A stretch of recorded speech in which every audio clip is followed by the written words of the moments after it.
Bismillahirrahmanirrahim. Alhamdulillahirabbil alamin wassalatu wassalamu ala nabiyyina wa syafi'ina Muhammadin wa ala alihi wa ashabihi wa man tabi'ahum bi ihsanin ila yaumiddin. Allahumma 'allimna ma yanfa'una wanfa'na bima 'allamtana wa zidna 'ilman wa 'amalan ya rabbal alamin.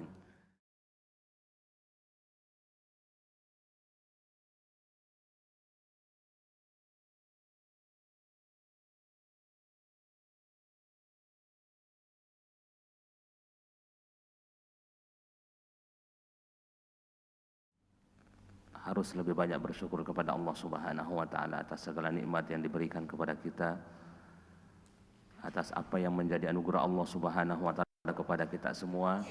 Marilah kita bersyukur kepada Allah Subhanahu wa taala. Karena iblis tidaklah ridha dengan keputusan Allah kecuali tujuannya cuma satu, agar kita tidak menjadi orang yang bersyukur kepada Allah Subhanahu wa taala.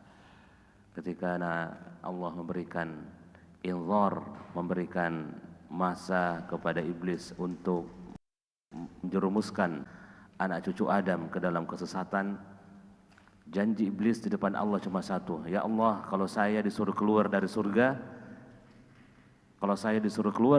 ini, maka saya punya satu permintaan, berikan kesempatan untuk menyesatkan anak cucu Adam. Dan Allah mengatakan, qala innaka minal munzarin, surat Al-A'raf. Sungguh wahai iblis, permintaanmu itu saya kabulkan.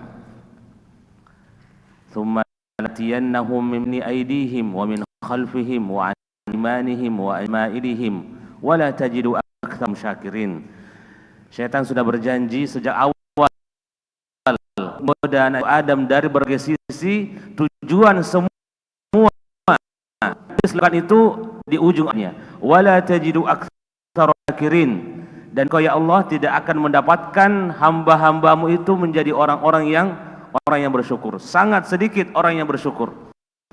Makanya kenapa kita senantiasa diingatkan untuk bersyukur, diingatkan untuk berterima kasih.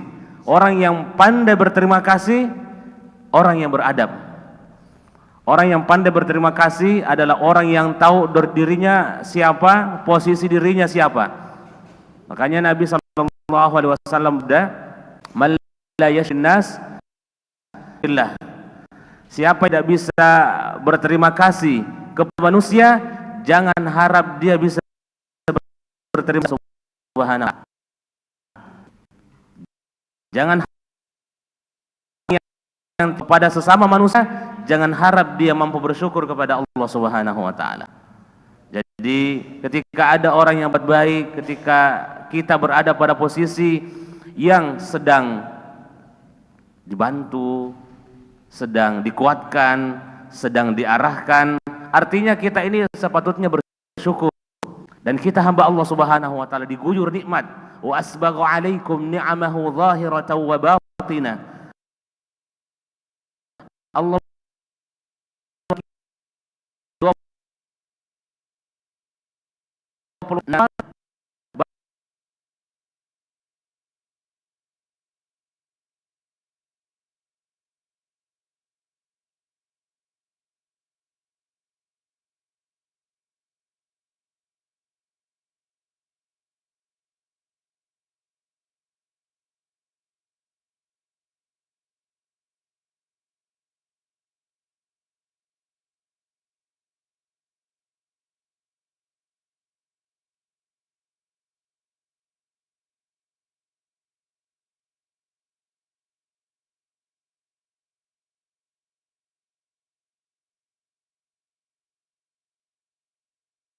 kan mungkin berterima kasih kepada Allah kalau tidak bisa berterima kasih kepada sesama. Tidak mengakui bantuannya orang, tidak mengakui apa yang menjadi hal yang kita rasakan dari orang lain. Itu di Rabbil Alamin. Sepuji bagi Allah Subhanahu wa taala. Itu tidak akan mungkin terjadi kalau kita tidak pandai berterima kasih kepada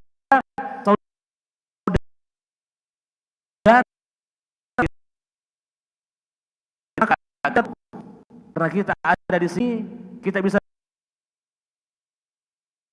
duduk punya banyak peran, kita bisa di sini. Orang tua kita pertama kali, bapak ibu, ayah bunda kita yang kita cintai, orang yang pertama kali harus kita ucapkan dalam surat Luqman, Subhanahu wa ta'ala mengatakan, ashkur li wa liwalidayka ilayyal masir. Bersyukurlah kepadaku, kata Allah, anishkur li wa liwalidayk, dan terima kasihlah ke kedua orang tuamu. Ya, maaf kami sampaikan ini pertemuan perdana setelah terputus lama kegiatan kita yang kami bawakan, mungkin yang nanti tetap jalan. Tentu jadwal kami baru lagi dimulai setelah Ramadan ini, ingin mengingatkan kepada kita semua tentang syukur, berterima kasih. Terima kasih kepada guru, ya, terima kasih kepada mereka yang telah mengajarkan kita kebaikan dari sejak kita mungkin TK sampai kita sadar perguruan tinggi, sampai kita bertemu dengan Allah Subhanahu wa ta'ala. Para guru-guru kita ini, ya, di sekolah umum ataupun di tempat-tempat kita kajian Islam, mereka adalah guru-guru kita. Ya, doa baik buat mereka sebagai bentuk syukur kita, terima kasih kita kepada orang-orang yang telah mengajarkan kita kebaikan sampai detik ini. Ya, agar kita jangan belajar agama tapi tidak pandai syukur kepada orang. Ya, kita tidak pandai bersyukur kepada orang-orang yang telah punya peran kepada kita yang ada di sini. Ya, oleh karenanya, ya, ini muqaddimah agar kita bisa syukur kepada Allah. Tapi sekali lagi tidak bisa syukur kepada Allah kalau bersyukur.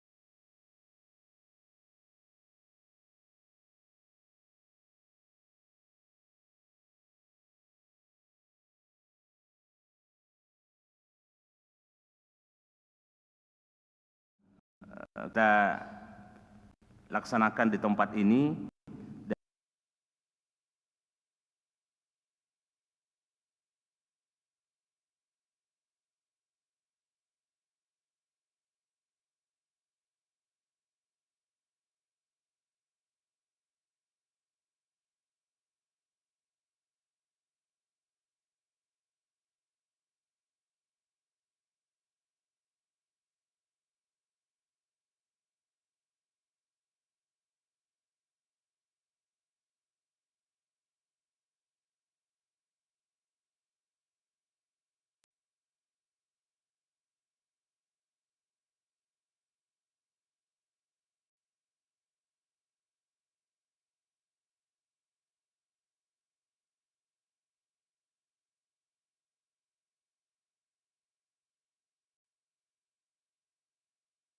Dan Mekah ini adalah pusat peradaban ketika itu. Orang dari luar datang untuk berdagang, datang untuk berhaji dari seluruh penjuru Jazirah Arab. Ketika Rasulullah SAW menang dan menguasai Mekah dengan proses Fathu Mekah ini, maka setelah itu Nabi balik ke Madinah.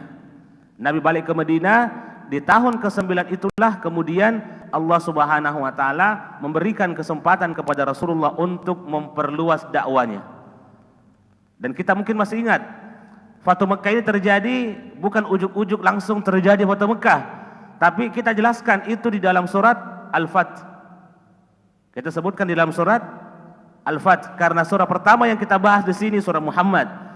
Ya, surah Muhammad itu sekitar ya perang Badar.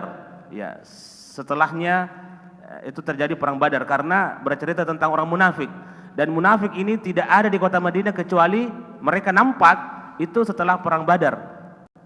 Setelah perang Badar ada perang Uhud dan seterusnya. Kemudian sampai pada Fathu Mekah tahun ke-8 Hijriah. Setelah Fathu Mekah masuk tahun ke-9, namanya Amul Wufud. Amul Wufud ini tahun di mana Nabi SAW di Madinah setelah selesai dari Fathu Mekah menerima utusan-utusan dari kabilah-kabilah di luar kota Madinah. Kabilah di Jazirah Arab di luar kota Madinah datang ke Madinah untuk menyatakan keislamannya di hadapan Nabi SAW. Menyatakan keislaman atau menyatakan keimanan, yang mana yang benar? Mereka datang di hadapan Nabi untuk menyatakan keislaman atau menyatakan keimanan?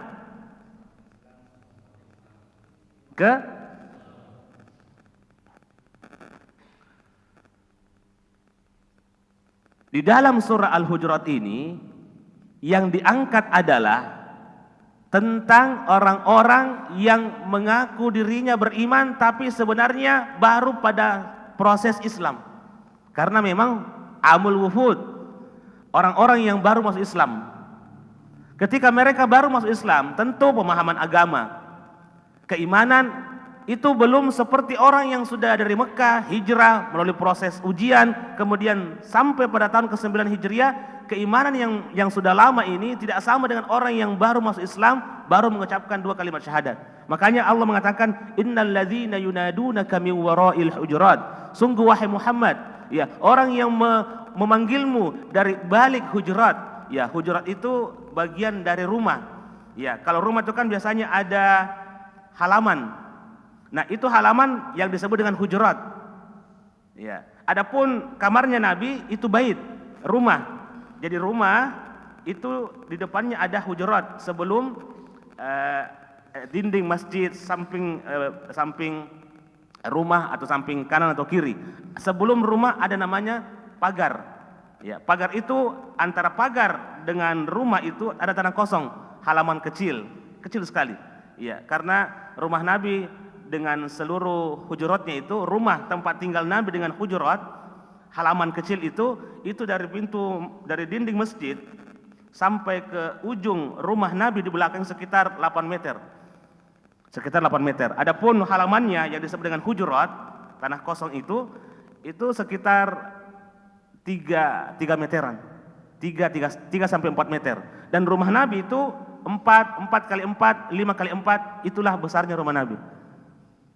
Dan halaman ini disebut dengan hujurat, dan orang-orang ini memanggil Nabi dari samping hujurat, samping halaman, ya Muhammad, dengan nama, tidak dengan kata ya Rasulullah, tapi kebanyakan mereka memanggil dengan nama Muhammad. Kenapa nama Muhammad dipanggil? Karena mereka baru masuk Islam, belum tahu adab, baru masuk Islam. Karena ini banyak orang yang datang untuk menyatakan keislamannya, artinya mereka belum belajar tentang masalah agama ini dengan baik. Jadi adabnya kurang, kemudian perkara-perkara masalah kekhususan kepada Nabi tentang muamalah atau interaksi kepada Nabi itu mereka belum paham. Akhirnya mereka dengan menyebut nama dengan suara keras. Nah, makanya Allah Subhanahu wa taala memberikan sebuah peringatan, walau annahum sabaru. Seandainya mereka yang baru datang dari luar untuk bertemu dengan engkau wahai Muhammad, mereka sabar sedikit saja, tidak usah bersuara keras kayak memaksa untuk memanggil keluar, ya, karena mereka belum terlalu banyak belajar tentang adab. Ya, walau annahum sabaru hatta takhruja ilaihim lakana khairan lahum wallahu ghafurur rahim. Sungguh Allah itu maha pengampun. Setelah itu datang ayat tentang berhati-hati kepada berita yang tidak benar, yang belum dicek sumber kebenarannya. Karena ada salah seorang sahabat Walid, ya, Walid ini dengan Badul Mustalik ada sedikit permusuhan. Ya, akhirnya Walid ini disuruh untuk mengambil zakat dari Badul Mustalik. Kemudian ternyata Walid di tengah jalan ada orang yang menyatakan bahwa berkumpul Bani Mustalik dan mereka membawa pedang untuk membunuhmu. Karena memang mereka, Walid bin Abi Mu'aid ini punya clash dengan dulu, ya, dengan Bani Mustalik. Nah, ternyata orang yang datang membawa berita ini tidak benar, hanya ingin memberikan sebuah fitnah, memperkeruh suasana, orang-orang munafik yang memperkeruh suasana antara dengan Nabi Sallallahu Alaihi Wasallam. Nah, itu yang menjadi pembahasan terakhir kita tentang berita yang harus kita tahu sumbernya dari mana. Ketika datang berita kepada kita, datang informasi, jangan langsung di-share, tapi diperiksa dulu ini benar atau tidak. Kalau tidak benar, ya, tidak usah. Benar saja tidak perlu untuk disebarkan. Berita benar saja tidak perlu untuk disebarkan, apalagi berita yang salah. Karena tidak semua yang kita tahu harus disampaikan. Tidak semua yang kita tahu itu harus disampaikan. Makanya dalam Kitabul Ilm, dalam Sahih Bukhari, ya, Abu Hurairah mengatakan, seandainya saya memberitahukan seluruh ilmu yang datang dari Nabi yang saya hafal, ya, laquti'a hadzal unuq, maka leher ini akan terpotong, dipenggal leher saya. Kalau saya menyampaikan seluruh hadis dari Nabi sallallahu alaihi wasallam sekaligus atau tidak melihat kondisi, saya menyampaikan hadis dari Nabi sallallahu alaihi wasallam, akhirnya membuat fitnah. Ya, membuat fitnah. Tidak semua yang kita tahu harus disampaikan. Yang salah apalagi, yang benar kita harus memilah dan memilih. Ini cocok disampaikan atau tidak. Karena ada sebagian orang kalau disampaikan sesuatu kadang tidak sampai ilmunya, salah pemahamannya. Ya, salah pemahamannya. Jadi jamaah yang sangat berbahagia, ini pentingnya tentang lisan, tentang share berita ataupun informasi. Di zaman seperti ini di mana informasi kita dapatkan begitu cepat, per detik apa yang terjadi di luar sana gampang kita langsung tahu di saat itu juga karena media sosial. Jadi ini mengingatkan kepada kita semua bahwa harus hati-hati ketika menyebar berita. Yang salah tidak perlu untuk disebarkan, yang benar pun harus hati-hati, harus kita memilah dan memilih yang pantas untuk disampaikan sekarang, yang mana yang harus ditunda dulu sampai waktu yang tepat untuk menyampaikannya. Makanya ya itulah ya ilmu, ketika kita melihat kondisi maka kita berikan apa yang sesuai dengan kondisi tersebut. Baik, kemudian kita pindah ke ayat ke-7, wa'lamu anna fikum Rasulullah. Ini kami ingat ya terakhir, inilah kira-kira yang kita bahas. Ketahuilah bahwa di tengah-tengah kalian ada Rasulullah sallallahu alaihi wasallam. Mereka tahu Rasulullah ada di dalam kehidupan mereka. Tapi kenapa Allah Subhanahu wa taala mengatakan wa'lamu anna fikum Rasulullah? Ketahuilah bahwa Rasul ada bersama kalian. Apakah sekedar memberikan pernyataan Rasul itu ada, hidup, makan, minum, tidur bersama kalian? Tidak. Bukan itu informasi yang Allah inginkan. Tapi Allah inginkan kepada orang-orang yang ada di zaman itu, ya, bahwa Rasul itu adalah rahmat dari Allah Subhanahu wa taala. Bukan sekedar berita biasa, Nabi ada bersama kalian, itu bukan maksudnya. Tapi Allah ingin bahwa kalian sadar, Nabi bersama kalian itu rahmat dari Allah Subhanahu wa taala. Nikmat yang luar biasa. Wa'lamu anna fikum Rasulullah law yuti'ukum fi katsirin minal amri la'anittum. Seandainya Rasulullah sallallahu alaihi wasallam itu menaati seluruh keinginan kalian, ya Rasulullah, kayaknya kita bagus puasa begini. Ya Rasulullah, kayaknya kita bagus. Seandainya Nabi mengikuti seluruh keinginan kita, maka kita akan capek di kemudian hari. Kan sahabat itu semangat. Ada salah seorang sahabat, ya Abdullah bin Amr bin As, itu diberikan arahan oleh Nabi. Dia mengatakan di hadapan Nabi, ya Rasulullah, saya bisa berpuasa selama 3 hari. Istilahnya dia bisa berpuasa 3 hari. Dia bisa memperbanyak puasa. Ya, bisa berpuasa setiap hari sebenarnya. Ya, tapi kata Nabi sallallahu alaihi wasallam, wahai sahabatku, kalaupun kau mau berpuasa, maka tidak boleh puasa setiap hari. Yang disyariatkan puasa yang paling afdol itu puasanya Daud. Berpuasa sehari, berbuka sehari. Berpuasa sehari, berbuka sehari. Karena semangat, ya, semangat akhirnya dia pilih ini puasa. Kan puasanya Nabi ya ada yang puasa putih, ya ada puasa-puasa sunnah lain. Abdullah bin Amr bin As ini semangat, ya Rasulullah, saya mau ambil yang puasa Daud. Ya, akhirnya ini panjang ceritanya. Ya. Setelah ya, kemudian mulai bertambah juga umurnya Abdullah bin Amr bin As.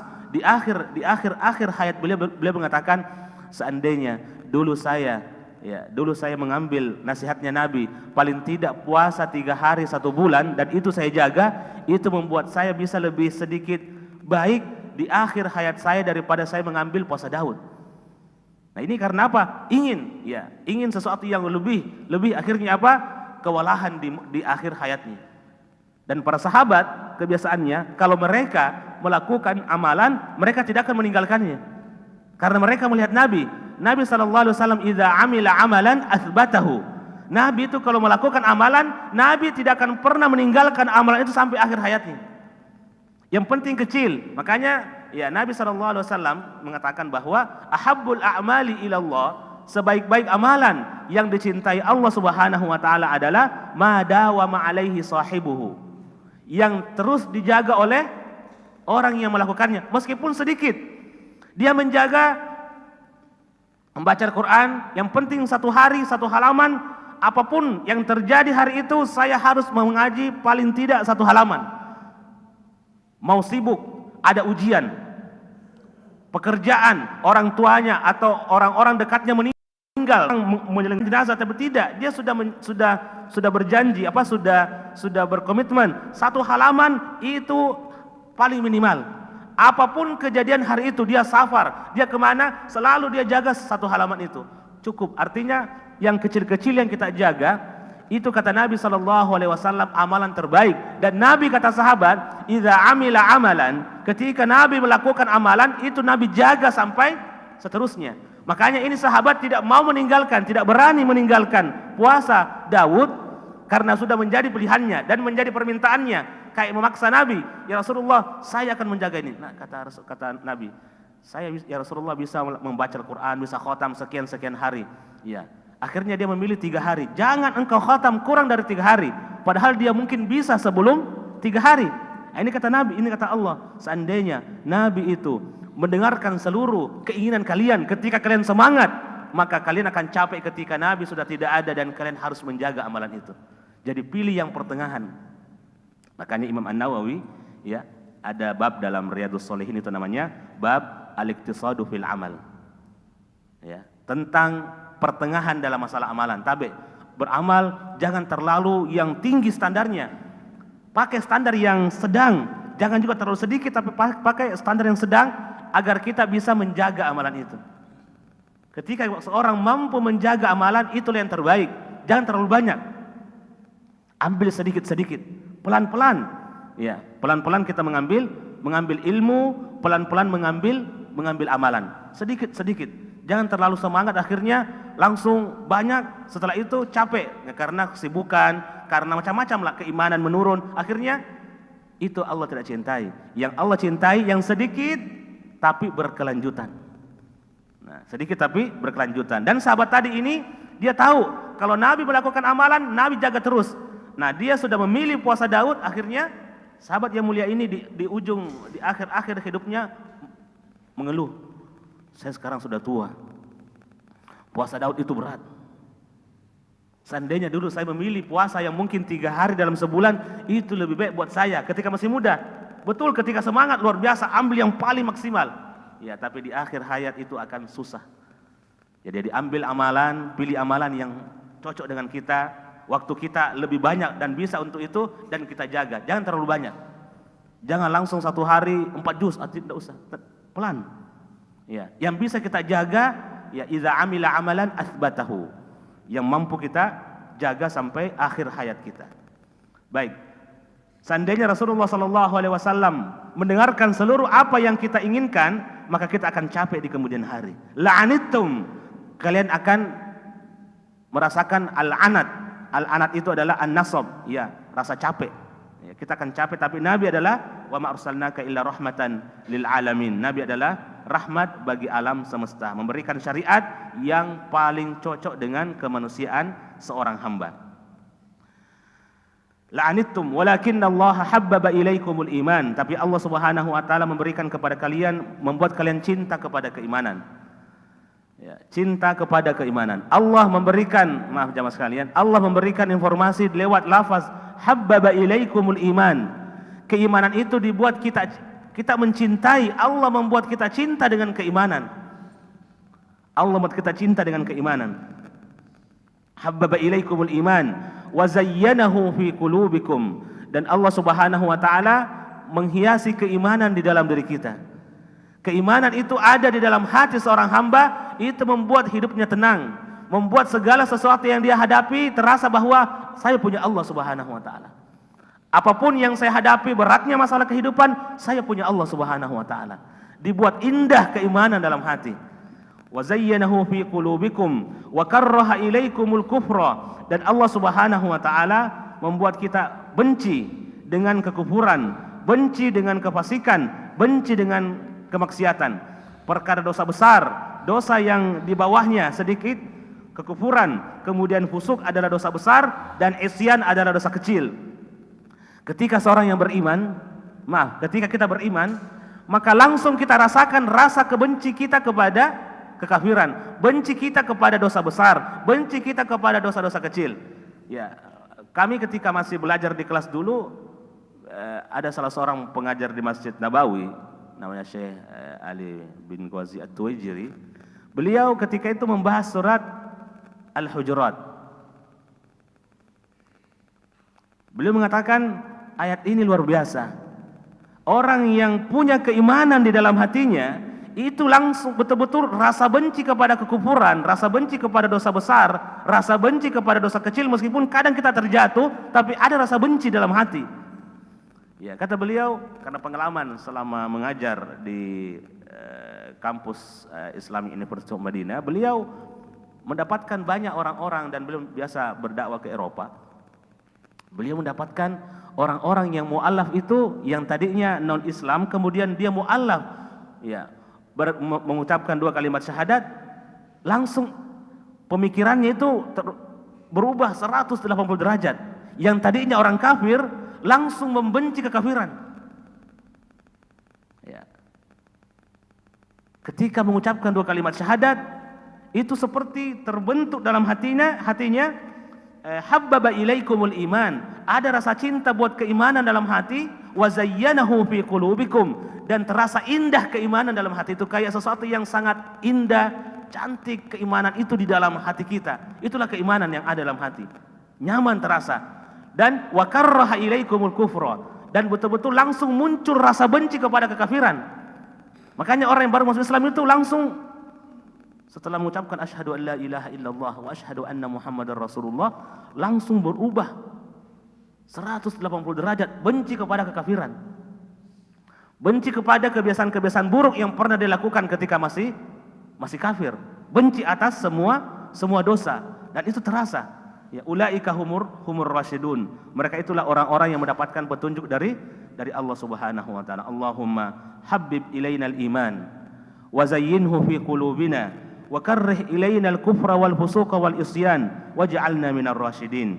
Fadlan minallahi wa ni'mah wallahu alimun hakim. Fadlan minallahi wa ni'mah, seluruh apa yang menjadi nikmat keimanan itu adalah fadlan. Tahu ki apa artinya fadlan? Mungkin ada Ustaz fadlan, tapi saya mau ini fadlan minallahi. Apa artinya fadlan?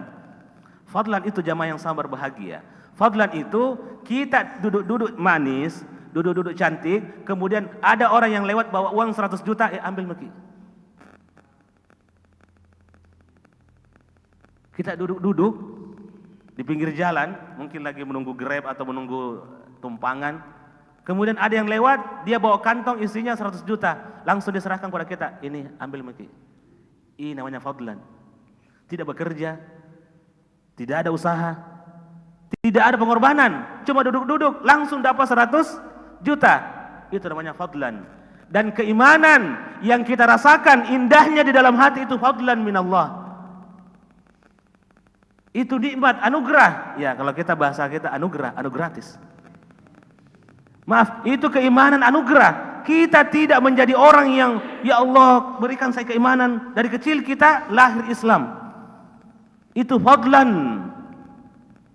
Sesuatu anugerah, fadlan itu anugerah. Tidak ada pengorbanan, tidak ada hal yang kita keluarkan, tapi mendapatkan sesuatu yang luar biasa. Itu namanya anugerah, fadlan. Keimanan yang kalian rasakan di dalam jiwa itu fadlan, pemberian dari Allah. Ada orang yang mungkin berhak, pamannya Nabi berhak untuk beriman.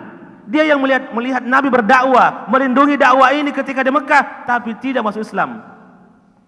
Rasakan bahwa keislaman yang kita dapatkan, rasakan manis sekarang ini, fadlan minallah. Itu anugerah jamaah sekalian. Banyak orang-orang di dekat Nabi tapi tidak beriman. Melihat mukjizat Nabi tidak beriman. Kita jauh dari Nabi, tidak pernah melihat Nabi, tidak pernah melihat langsung mukjizat Nabi, tidak melihat sahabat, tapi kita diberikan keimanan. Dan Abu Jahal, Abu Lahab tidak mendapatkan itu. Tapi kita yang tidak tahu bahasa Arab mendapatkan keimanan, mendapatkan keislaman. Apa artinya? Fadlan. Itu anugerah. Tapi syukuri itu. Kita tidak capek tapi Allah memberikan kita nikmat itu. Fadlan minallahi wa ni'mah. Itu adalah anugerah dari Allah dan nikmat dari Allah. Wallahu alimun hakim. Dan Allah Maha mengetahui dan Maha bijaksana dari hukum yang Allah berikan kepada kita. Lanjut ayat 9 dan kita tutup dengan ayat ini. Wa in ta'ifatani minal mu'minina qatatalu fa aslihu bainahuma. Jika ada dua kelompok dari orang-orang beriman, mereka berseteru, fa aslihu bainahuma, maka perintah Allah, perbaiki ketika ada terjadi clash antara orang-orang beriman. Ketika terjadi permusuhan antara orang-orang beriman, maka perbaiki. Itu kata Allah, islah. Fa in bagat ihdahuma 'alal ukhra, jika ada satu kelompok dari orang beriman melampaui batas terhadap saudaranya yang lain, kata Allah Subhanahu wa taala, faqatilul lati tabghi hatta tafi'a ila amrillah. Maka perangi, ya, maka nasihati, maka berikan tindakan agar mencegah permusuhan itu semakin membesar. Fa in fa'at, ketika kelompok yang zalim, yang melebihi batas, yang melampaui batas-batas yang ada, mau untuk kembali, maka fa aslihu bainahuma.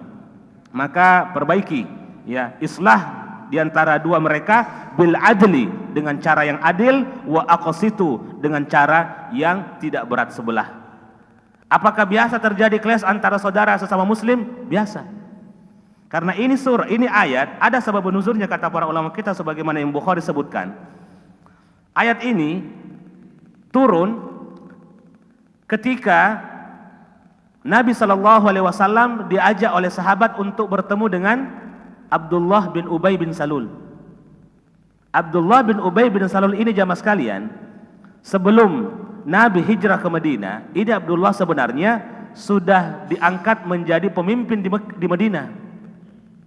Abdullah bin Ubay bin Salul ini sudah menjadi tokoh besar, pemimpin besar di Madinah. Datang Nabi SAW, akhirnya kepemimpinan Abdullah bin Ubay bin Salul ini mulai kabur. Apalagi setelah perang Badar yang kita sebutkan tadi, tidak ada orang munafik sebelum perang Badar. Artinya kalau tidak Islam, ya kafir. Kalau tidak Islam, ya kafir. Jadi sebelum perang Badar, jelas ini orang Islam, ini orang kafir.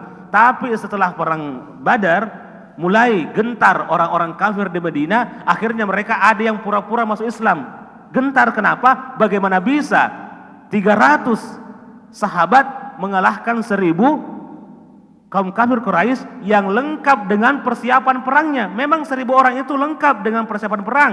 Adapun sahabat keluar 300 orang ini bukan untuk perang, tapi untuk menghalangi kafilah dagang Abu Sufyan, dan mereka tidak membawa apa-apa. Bukan mau perang. Bukan mau perang, mereka itu perang Badar. Makanya Nabi SAW ketika itu berdoa di perang Badar, ya Allah, ketika engkau menghancurkan, menghabisi, mencabut nyawa dengan syahid mereka-mereka yang hadir bersama kami di Badar ini, maka engkau tidak akan disembah lagi di muka bumi ini. Karena sahabat keluar tidak mempunyai persiapan untuk perang, hanya untuk menghalangi kafilah dagang. Menghalangi, bukan untuk perang, tidak. Tapi pasukan yang mereka hadapi ini lengkap dengan persiapan perangnya. Baju besinya semua lengkap, mereka sahabat tidak ada. Nah, disinilah kemudian ketika menang dan balik ke Madinah, tersiar kabar di Madinah, Muhammad melawan 1000 orang sepertiga, 1 melawan 3, 1 tidak ada persiapan perang, 3 lengkap dengan persiapan perang, dan mereka menang.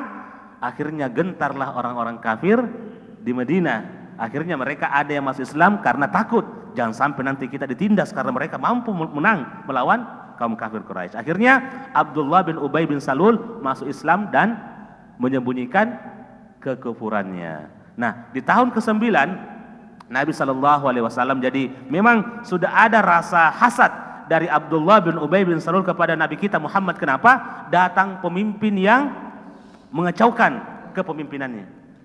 Ya, ini memang hati-hati. Ya, kalau kita menjadi saingan, hati-hati. Ya, kita datang membuat orang itu terganggu, hati-hati. Ini namanya hasad, selalu ada. Hasad itu selalu ada. Akhirnya Nabi SAW mendatangi ya Abdullah bin Ubay bin Salul ya dengan himar, dengan keledai, dengan himar atau keledai. Nah, ketika mendekat Nabi SAW dan ketika itu Abdullah bin Ubay bin Salul bersama dengan kaum Aus dan Khazraj, di antara mereka ada yang beriman dan ada yang masih kafir. Ya, di antara mereka ada yang beriman dan ada yang masih dalam posisi kekafirannya. Abdullah mengatakan, ya, kenapa itu Muhammad datang dengan keledai dan kotorannya itu mengganggu hidung saya? Pernah lihat keledai, Pak? Pernah di kebun binatang barangkali. Keledai. Kalau keledai di Arab itu ya biasanya di padang pasir. Kalau kita ya biasa dulu kalau bersama jemaah umroh atau jemaah haji biasa singgah di rest area. Itu biasa di belakang-belakang rest area itu kalau tidak ada unta, ada kambing, ada biasa juga keledai. Itu banyak di padang pasir keledai. Ya, keledai itu pendek ya, kita bisa naik tanpa harus lompat ya, pendek. Kalau terjadi persilangan perkawinan antara kuda dengan keledai akan jadi bigol. Nah, bigol ini kuda ya tingginya antara keledai dan kuda pertengahan. Jadi pernikahan perkawinan antara keledai dengan kuda itu menjadi bigol. Makanya Allah mengatakan dalam surat Al-An'am, wal khayla wal bighala wal hamira. Kuda, bagol dan keledai ya itu adalah perhiasan dalam kehidupan dunia. Ya. Jamaah yang sangat berbahagia, ketika Nabi ya datang mendekati Abdullah bin Ubay bin Salul dan Abdullah mengatakan, sungguh kotoran ya, kotoran dari keledai Muhammad ini mengganggu penciuman saya. Wah, sahabat langsung marah. Sahabat dari Aus dan Khazraj yang sudah beriman, yang duduk di majelisnya Abdullah bin Ubay bin Salul itu mereka bertengkar. Aus dan Khazraj itu bertengkar. Ya, bertengkar kenapa? Akhirnya bertengkar disebutkan mereka saling melempar sendal, ya, saling melempar sendal, saling pukul satu sama lain. Ya, akhirnya ya kata Nabi SAW, ya tenang, ya tenang. Ya, kita ingin datang ke sini untuk memperbaiki, bukan untuk merusak. Ya, datang untuk memperbaiki, untuk islah. Makanya Allah mengatakan kepada Nabi, wa aslihu baina akhawaikum. Ya, fa aslihu bainahuma. Ya, perbaiki hubungan antara sesama muslim.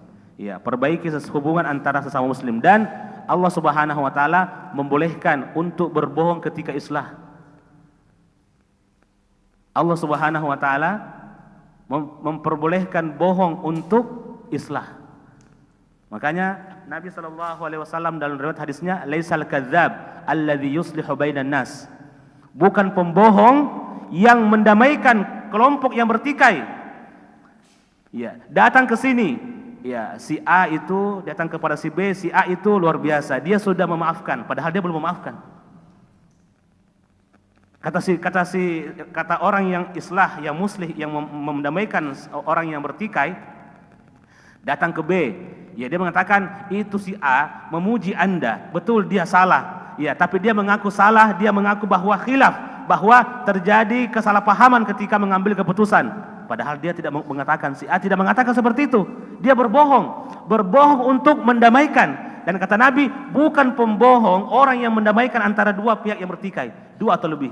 Datang lagi kepada si A, kata orang muslim yang mendamaikan ini, si B dia minta maaf yang sebesar-besarnya atas kejadian yang terjadi yang karena kesalahpahaman. Padahal dia tidak mengatakan itu, hanya untuk membuat suasana menjadi tenang kembali. Jadi Nabi mengatakan boleh, ya boleh kita berbohong, atau bukanlah dianggap berbohong ketika mendamaikan ya dua pihak yang bertikai dengan berita yang tidak benar. Berita yang tidak ada asalnya untuk berita, tapi ini berita, ini perkataan diambil untuk mendamaikan, itu tidak ada masalah. Ya, kalau kita biasa ada orang yang baku bombe, Ya, kita yang mau mendamaikan, cari perkataan yang paling manis yang membuat mereka bisa berdamai, meskipun itu sesuatu yang dia adakan. Tidak ada masalah. Nah, itulah kata Allah Subhanahu wa taala, fa aslihu bainahuma bil adli wa aqsitu. Maka perbaiki hubungan di antara kedua pihak yang bertikai. Innamal mu'minuna ikhwatun fa aslihu baina akhawaykum wattaqullaha la'allakum turhamun. Sungguh orang-orang beriman itu adalah bersaudara. Selama dia masih punya keimanan, kita masih bersaudara. Jemaah yang berbahagia, selama dia masih beriman kepada Allah dan masih meyakini rukun-rukun iman secara umum, maka dia saudara kita. Ya. Dia saudara kita.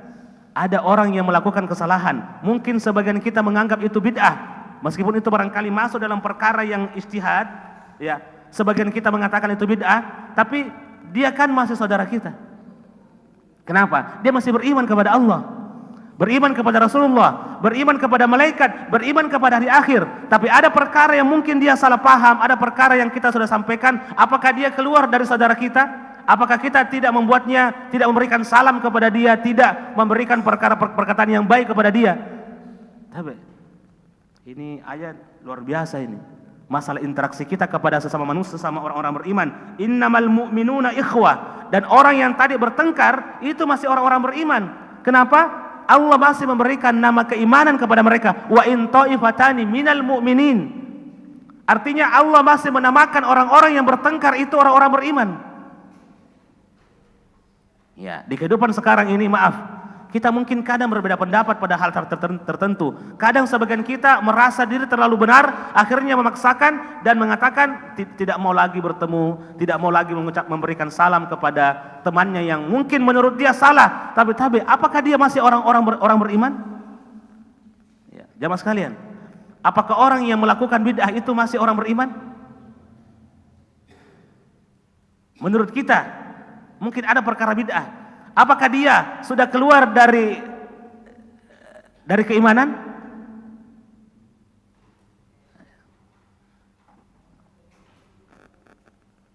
Orang yang melakukan bid'ah, kalau bid'ah mukaffirah itu lain ceritanya. Bid'ah mukaffirah, bid'ah yang membuat kafir, itu lain ceritanya. Keras dan perlu untuk kita kasih ingat, ya, berikan peringatan kepada mereka, dinasihati. Kalau diterima, alhamdulillah. Kalau tidak, kita sudah melakukan kewajiban kita sebagai saudara. Tapi kalau bid'ahnya mufassiqah, bid'ahnya mungkin istilahnya bid'ah yang kelihatannya tidak sampai tingkat tinggi. Bid'ah dalam posisi amalan-amalan tertentu dalam ibadah, tidak sampai kekafiran, tidak sampai kefasikan, hanya dalam posisi bid'ah yang, ya, istilahnya interaksi kita dengan mereka itu tetap mereka orang beriman. Dan orang beriman itu apa? Hakul muslimi alal muslimi situn. Artinya ini muslim, dia masih beriman. Dia masih punya hak untuk apa? Diberikan salam. Ketika sakit, ketika punya masalah, ketika meninggal, diantar, masih punya hak. Jamaah yang sama berbahagia, ya, dalam sebuah hadis kita tutup dengan hadis ini. Dalam sebuah hadis Nabi SAW bersabda, diriwayatkan oleh Imam At-Tirmidzi dan imam-imam yang lainnya, ya, Nabi SAW bersabda, ahlul jannati mi'atun wa ishruna saffa.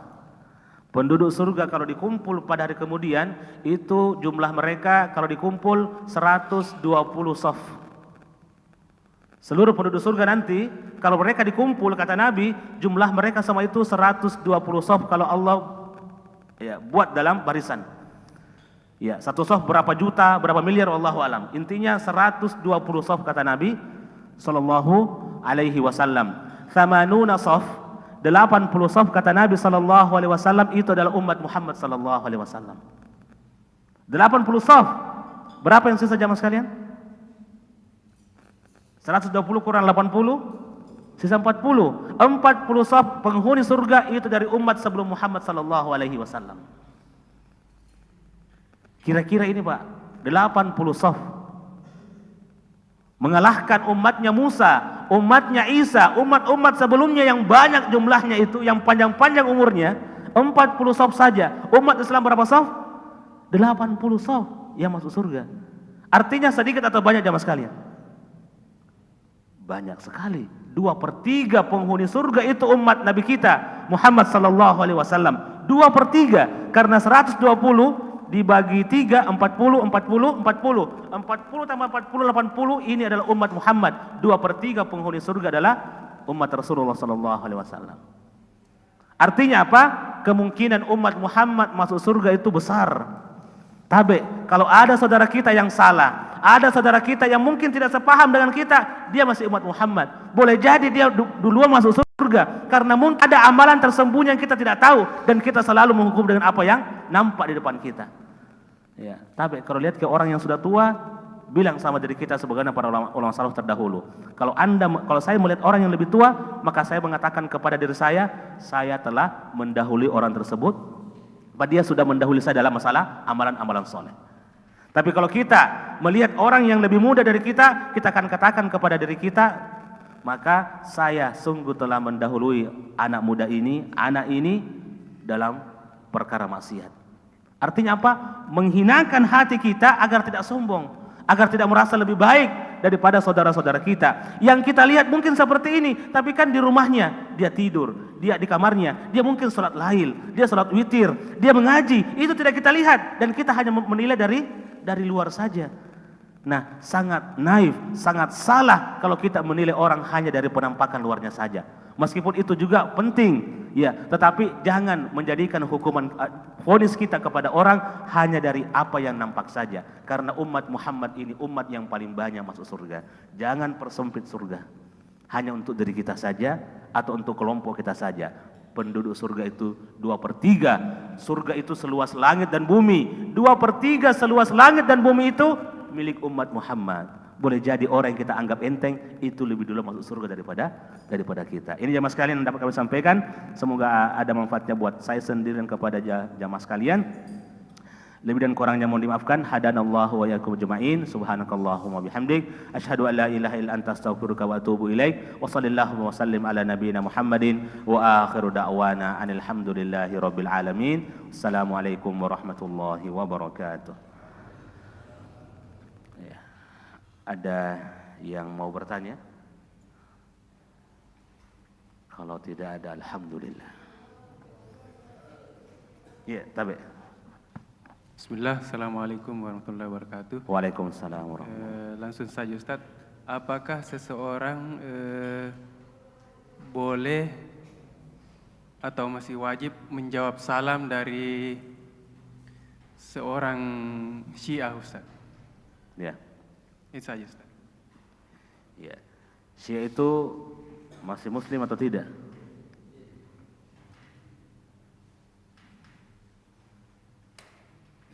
Ya. Kira-kira Syiah itu masih muslim atau tidak? Ya, Syiah itu juga bertingkat-tingkat. Ada Syiah yang ringan, ada Syiah yang kelas berat. Syiah yang kelas berat ini yang menjadi mazhab aliran yang dianut oleh Iran dan pemerintahannya. Iran dan pemerintahannya itu menganut mazhab Imamiyah namanya, Syiah Imamiyah. Syiah yang meyakini Ithnai Asyariyah, 12 imam, dan imam yang ke-12 itu adalah Imam Mahdi. Dan itu yang mereka tunggu. Inilah yang mengkafirkan Ahlus Sunnah wal Jamaah, yang menghalalkan darahnya kebanyakan Ahlussunnah Jamaah. Tapi Syiah yang lain ada yang tidak seperti itu pemahamannya. Ya, ada yang lebih ringan sedikit, ada yang kelas berat. Ya, jadi ketika mereka mengucapkan salam kepada kita, apakah kita balas? Ya, kita balas. Ya, kita balas ucapan salamnya itu karena dia mengucapkan yang benar atau yang salah. Orang kafir saja kalau mengucapkan salam kepada kita, apakah kita balas? Yang jelas-jelas kafirnya, assalamualaikum, apa kita balas?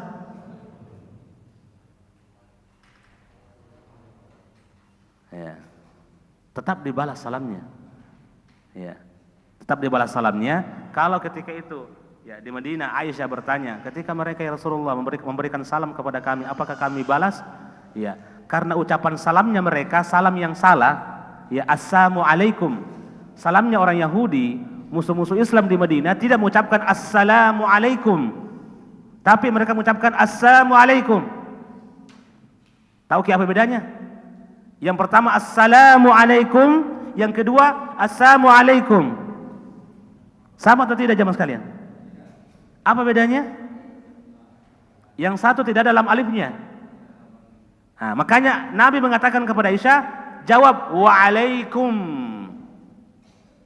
Tapi kalau dia mengucapkan assalamualaikum, kita mengucap waalaikumsalam.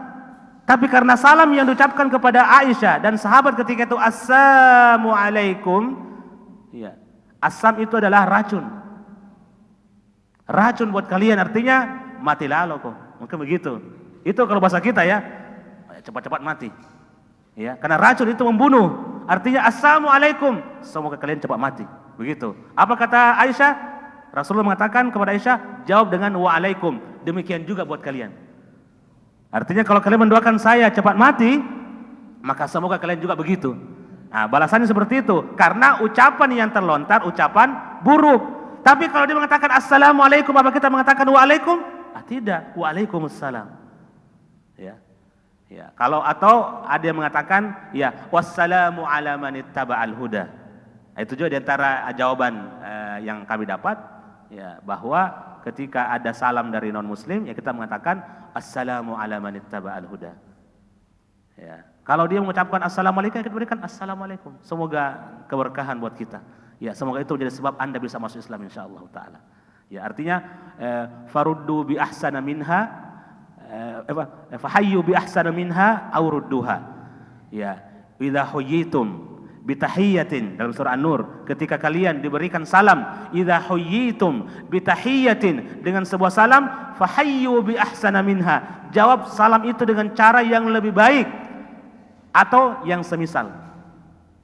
Orang kafir ini memberikan kepada kita salam yang kalau lengkap assalamualaikum warahmatullahi wabarakatuh. Kita ucapkan apa? Waalaikumsalam warahmatullahi wabarakatuh. Kenapa? Dia mengucapkan suatu kebaikan dan kita balas fahayyu bi ahsana minha. Kita berikan yang terbaik balasannya atau yang semisal.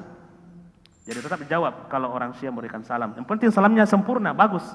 Assalamualaikum, waalaikumsalam. Tapi kalau dia bilang assalamualaikum, baru kita bilang waalaikum. Ya, waalaikum. Waalaikum artinya seperti itu juga buat Anda keburukannya. Nah, begitu. Tabe. Allah Taala. Baik. Ya, 5 menit lagi Kak ya. Ya, nanti dingin jalan koteknya. Ya. Tidak ada Midi? Masya Allah. Alhamdulillah tidak ada. Insya Allah kita cukupkan dengan pertanyaan tadi. Mudah-mudahan pada pertemuan berikutnya kita bisa menyambung lagi apa yang menjadi pembahasan tentang tidak boleh la yaskhar qaumun min qaumin, tidak boleh mencela, merendahkan orang-orang lain, dan juga ayat tentang orang-orang A'rabi yang datang kepada Nabi sallallahu alaihi wasallam insyaallah pada pertemuan selanjutnya. Demikian wallahu taala alam. Assalamualaikum warahmatullahi wabarakatuh.